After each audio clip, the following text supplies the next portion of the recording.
안녕하십니까, 박사호입니다. 월드리딩 채널은 수익 정지 상태지만 늘 최선을 다하겠습니다.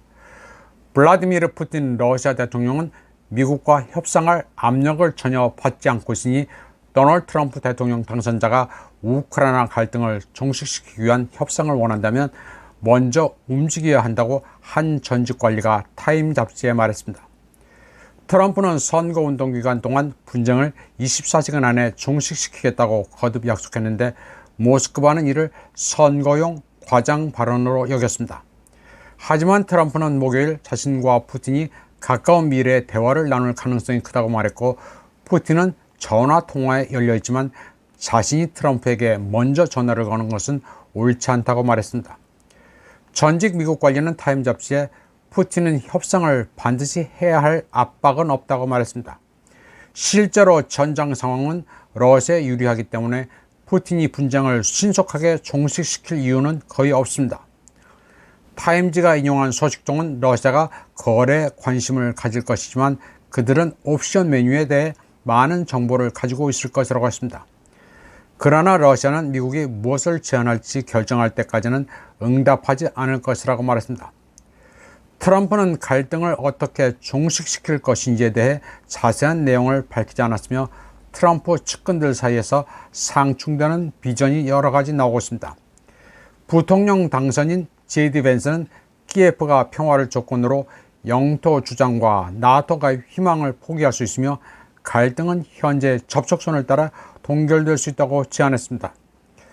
반면 트럼프 행정부에서 CIA 국장과 국무장관을 지낸 매파 마이크 폼페이오는 우크라이나에 5천억 달러와 장거리 무기 그리고 나토 초대장을 제공해 줄 것을 요구했습니다.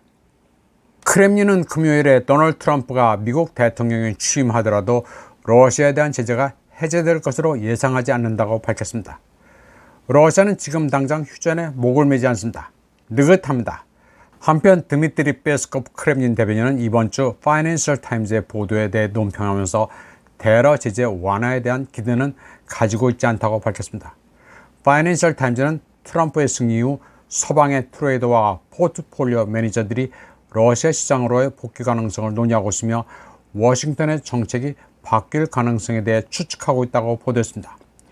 파이낸셜 타임즈는 익명의 포트폴리오 매니저를 인용해 모든 논의가 러시아와의 거래 방법과 제재 해제 여부에 모아졌다고 보도했습니다. 그러나 페스코프는 그런 추측에 기대하지 않는다고 했습니다. 러시아는 여전히 전 세계적으로 가장 많은 제재를 받는 국가입니다. 또 트럼프 대통령도 일기 행정부 당시 대러 제재를 도입한 적이 있기 때문에 지금 와서 뭐가 크게 달라지겠느냐는 것입니다. 미국과 동맹국들은 우크라이나 분쟁 이후 러시아에 대해 기록적인 수의 제한 조치를 취했습니다. 러시아 국가 소유의 약 3천억 달러 상당의 자산을 동결하고 에너지, 금속, 광산, 금융 부문에 종사하는 개인과 단체에 제재를 가했습니다.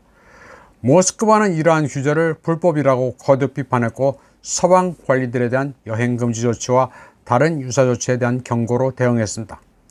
일부 고위 서방 정치인과 외교관은 러시아에 대한 제재가 효과적이지 않다는 점을 인정했으며 추가적인 제한의 범위가 좁아지고 있다고 지적했습니다.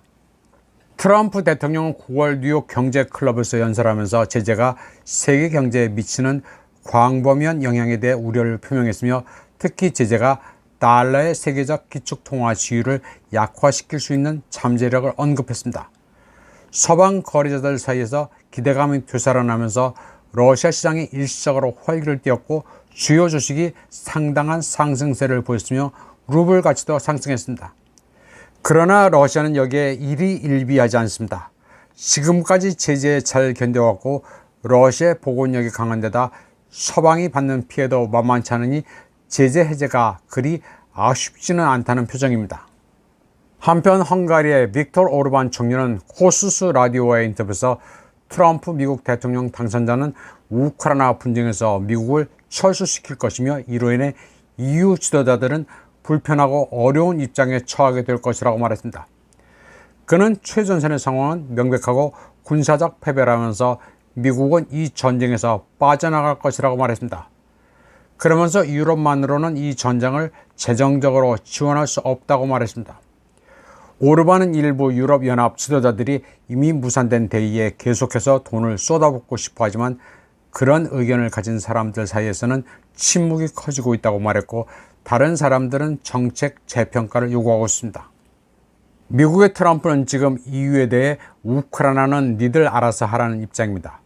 미국은 더 이상 납세자의 세금을 퍼부을 여유가 없다는 것입니다. 따라서 한국의 윤석열 대통령이 우크라이나에 무기를 지원하겠다고 한 것에 대해서도 그러든지 말든지 신경 쓰지 않을 가능성이 있습니다. 키예프에 돈을 쓰면 니들 돈 쓰는 것이지 미국 돈 쓰는 게 아니니 신경을 끄고 있을 수도 있습니다. 한국이 돈과 무기가 다 떨어진 나토를 대신해 키예프를 지원하든지 말든지 미국은 알 바 아니라고 생각할 수 있습니다. 또 한국 돈 진짜 많네, 역시 부자 나라야 라고 생각할 것입니다. 트럼프는 우크라이나 갈등을 조기에 종식시키겠다는 입장이지만 그렇다고 여기에 반대되는 행동을 적극적으로 저지하는 스탠스는 아닙니다. 키예프에 무기와 자금을 대면 나에게 혼날 줄 알라고 대외적으로 공언한 바는 없습니다. 이번 방송은 여기까지 하겠습니다. 시청해주신 여러분 감사합니다.